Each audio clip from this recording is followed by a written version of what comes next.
morning, dear hearts. We are on day 2 of our 7th special relevant thought, what is the Holy Spirit?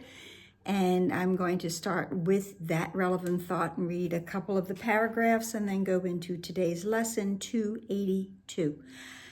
What is the Holy Spirit? And yesterday I spoke and compared the Holy Spirit to the song Bridge Over Troubled Water, because for me, that song really it tells me exactly what the Holy Spirit is here for me, to do for me, to be my comforter, to be my guide, to hold me up and, hold me when I'm down and out, when I need that friend. The Holy Spirit will always be that friend for me.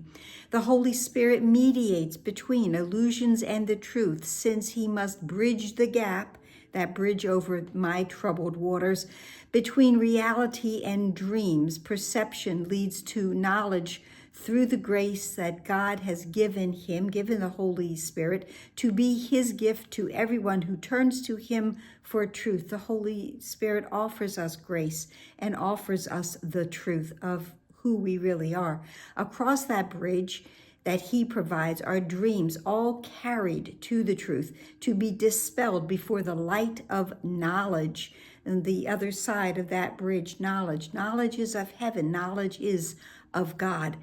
There in the other side of the bridge, there are sights and sounds forever laid aside, because we have no need of sights and sounds when we are home in heaven. And where they were perceived before, forgiveness has made possible perceptions tranquil, and all perceptions will be gently laid down, not with a bang, not with chaos, not with war, not with conflict, but just gently laid aside, because there's the realization they are no longer required. The goal the Holy Spirit's teaching sets is just this: end of dreams. That's all the Holy Spirit is here for us to do, to lead us out of the chaos, out of the darkness, out of the illusion, and to end all of the dreams that we have had in that experience.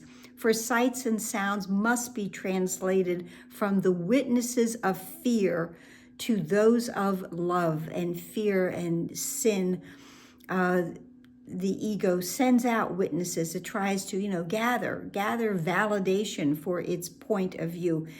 So it brings us those sights and those sounds. But now those sights and sounds, which were only other illusions, are gently laid aside.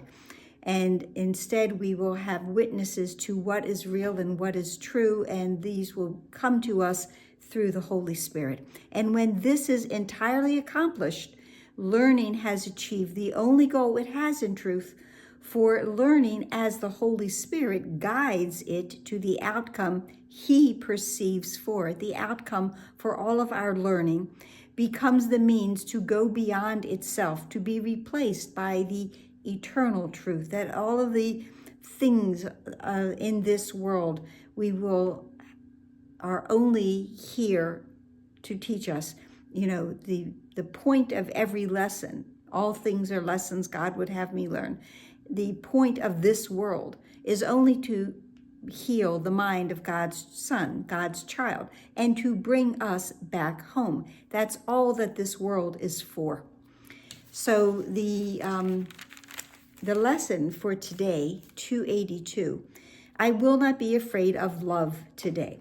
Now, of course, I've changed a word here or two and just offered additional words, let's say that. Not to change it, but to perhaps clarify a little bit more or expand this idea. I will not be afraid of love today. I will not be afraid of God today. I will not be afraid of truth today, actually, in this lesson. And I will not be afraid of my true self today. And those are with capitals, my true self. Now, yesterday, I spoke about, at the end of the lesson, of the I will not be afraid of love today. I will not trade miracles for grievances today. I will not value what is valueless. I will not hurt myself today. We have, I will not use the body's eyes today. We have had several I will not lessons. And as I said yesterday, these are declarations of, I've drawn the line in the sand. I'm not going to go past it. This is it. I am ready to choose again.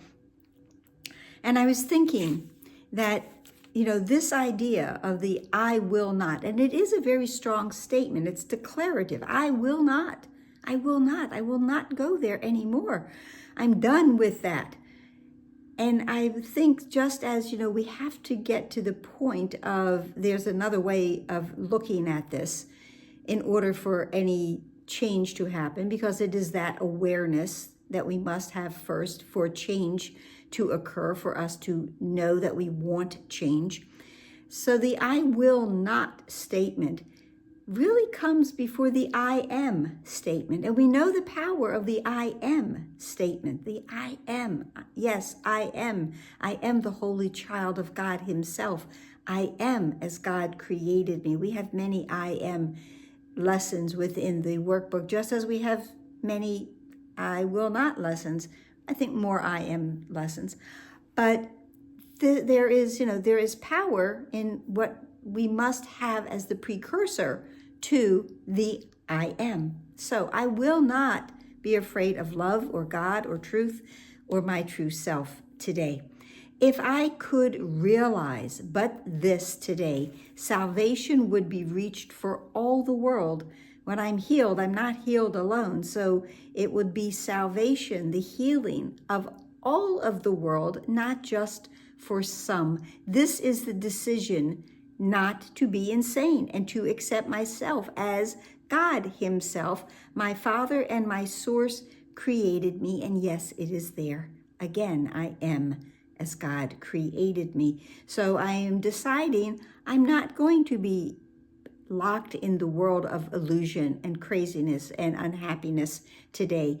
Those are all insane thoughts. I will not be insane today.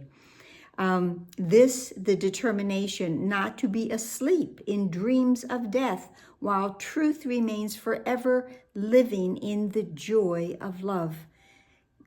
We had in one of our reviews, in part one of the workbook, that God is but love, and therefore so am I.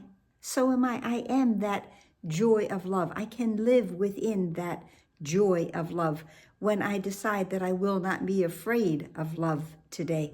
And this, the choice to recognize this self, big S, self, whom God created as the son he loves, the child he loves, and who remains my one identity. There is that number, one mind, one thought, one God, one love, one true self. Yes, that is the number, and it is my one identity, the truth of who I am, my true self. The second part of today's lesson is the prayer, and it says, Father, your name is love, and so is mine. God is but love, and therefore so am I. Such is the truth. And I love when the Course says, such is the truth. Deepak Chopra uses it also. Such is the truth. This is the truth. This is what the truth is. Such is the truth. And can the truth be changed by merely giving it another name? The name of fear is simply a mistake. Let me not be afraid of truth today. So this line, this third line, and can the truth be changed by merely giving it another name? It has to remind me, it does remind me of Shakespeare, that a rose by any other name would smell as sweet, that the rose would still be the rose, even if we called it something else. The truth of who we are will not change. It is changeless. And no matter how we think we can separate ourselves from our source, our creator, our Father, that is just an errant dream. It will not change who we are. It will not change my one identity. And the name of fear is simply a mistake. Now, the name of fear, I've done this the past several years. Fear has many names. Fear has so many names. We talk about fear, but we say it's anxiety, or it's sadness, it's depression. I'm just worried. It's loneliness, it's guilt, it's being uneasy, it's doubt, it's seeing things different, it's separateness, it's sickness, it's cruelty. All of these are based in lack, and lack is based in fear. So even though I sometimes try to minimize my fear by calling it something else and say, oh, I'm just a little upset, slightly worried about this, it's all still fear. And we can peel that onion and it will take us back to that one word, fear. But love is love is love is love. There is only love, and love can be experienced by all of us in different ways, but we always know that it's love. And we don't try to call it something else. We call it love. So let me not be afraid of truth today. Let me not be afraid of love today. Let me recognize the truth of who I am, and let me recognize that love indeed is everywhere, waiting for me to embrace it. And that's all for today, and I hope it helped. Love this section. And hope it helped. Please like, share, please share. Please send these lessons to others that are studying the course who may not have stumbled upon me on YouTube yet. I would appreciate that. Like, share, subscribe, and comment. And I do answer the comments. And smile at this wonderful news. And do not be afraid of love today. And breathe. And please be here tomorrow. Namaste.